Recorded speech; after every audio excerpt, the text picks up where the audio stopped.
आज है व्रत सावित्री का व्रत जिसमें कि औरतें रखती हैं। तो दिन के टाइम में पीपल की पेड़ की पूजा करने जाती हैं। सो हमारे गांव की औरतें जा रही हैं। अभी मैं आपको दिखाता हूँ, वो देखिए पिछौड़ा पहन के जा रही हैं। तो दोस्तों चलिए शुरू करते हैं आज की इस वीडियो को, बने रहिए मेरे साथ। तो दोस्तों जैसा कि आप जानते हैं आज है वट सावित्री का व्रत।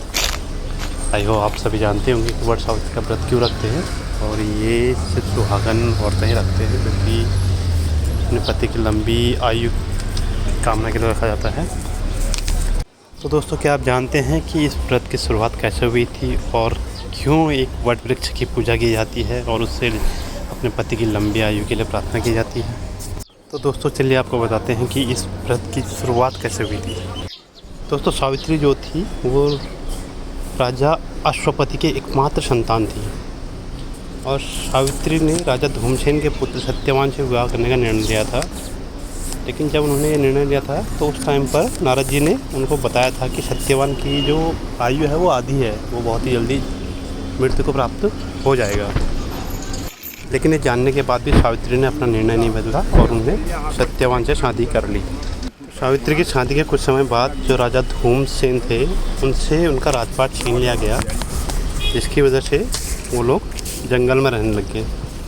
तो सावित्री भी अपना सारा राजपाट का सुख छोड़ के अपने परिवार की सेवा करते हुए उनके साथ जंगल में रहने लग गई।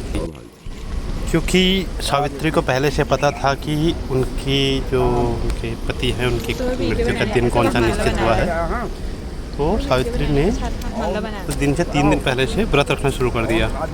दोस्तों जिस दिन सत्यवान का महाप्राण का दिन था उस दिन वो जंगल में लकड़ियाँ काटने गए हैं। तो सावित्री भी उनके पीछे पीछे उनके साथ जंगल चल दी, लकड़ियों के लिए जंगल चल दी। लकड़ियाँ काटते काटते सत्यवान अचानक से बेहोश होकर नीचे गिर पड़े और वो मृत्यु को प्राप्त हो गए।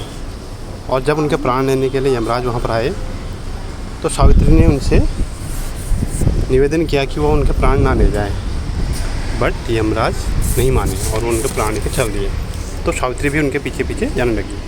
कई बार मना करने पर भी वो नहीं मानी, और सावित्री के साहस और त्याग को देख कर यमराज प्रसन्न हुए। तो उन्होंने सावित्री से 3 वरदान मांगने को कहा। वरदान के रूप में सावित्री ने जो पहला वरदान मांगा वो ये था कि सत्यवान के जो माता पिता, दृष्टिहीन माता पिता जो हैं, उनकी नेत्रों की दिव्य ज्योति जो है वापस आ जाए।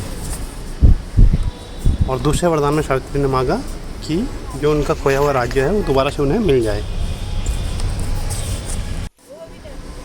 और उसके बाद तीसरे वरदान में उसने अपने लिए 100 पुत्रों का वरदान मांगा।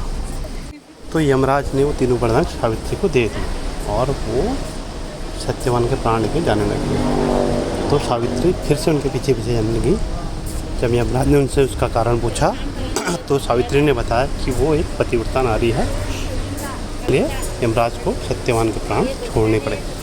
तो दोस्तों कहा जाता है कि यमराज ने जिस टाइम पर सत्यवान के प्राण वापस किए उस टाइम पर सत्यवान जो है वो वट वृक्ष के नीचे लिटाया हुआ था उनको। तो जिस वजह से उस दिन से वट वृक्ष की पूजा की जाती है और इस दिन को वट सावित्री का व्रत कहा जाता है। और ये जो व्रत है वो ज्येष्ठ माह की अमावस्या की तिथि को मनाया जाता है, और कहा जाता है कि इस दिन भगवान शनिदेव का जन्म हुआ था। वट सावित्री खासकर सुहागिन जो होती है वो अपने पति की लंबी आयु के लिए रखती हैं।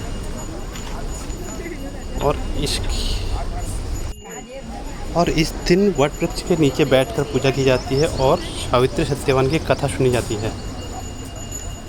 और फिर वृक्ष की परिक्रमा करके उस पर कच्चा सूत बांधा जाता है। और इसके अलावा जो सूत होता है उसको गले में धारण करने की भी मान्यता है। कहते हैं कि इसे गले में धारण करने से भी पति की आयु जो होती है लंबी होती है। तो दोस्तों ये थी वट सावित्री व्रत की कथा। तो आप दिखाते हैं आपको कि इस व्रत में क्या क्या होता है और कैसे इसकी पूजा की जाती है। तो बने रहिए मेरे साथ।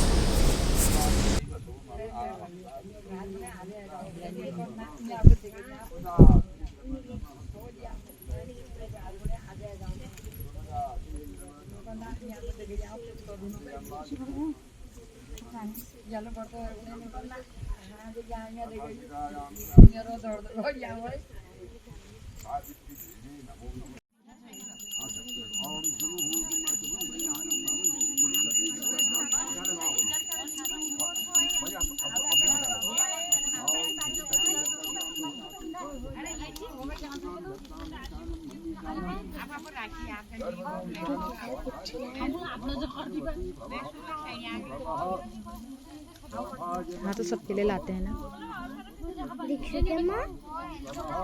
सब लाते हैं सबके लिए।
तो दोस्तों ये थी मेरी आज की वीडियो। अगर आप सभी को पसंद आई तो प्लीज़ लाइक कीजिए, शेयर कीजिए और सब्सक्राइब कीजिए।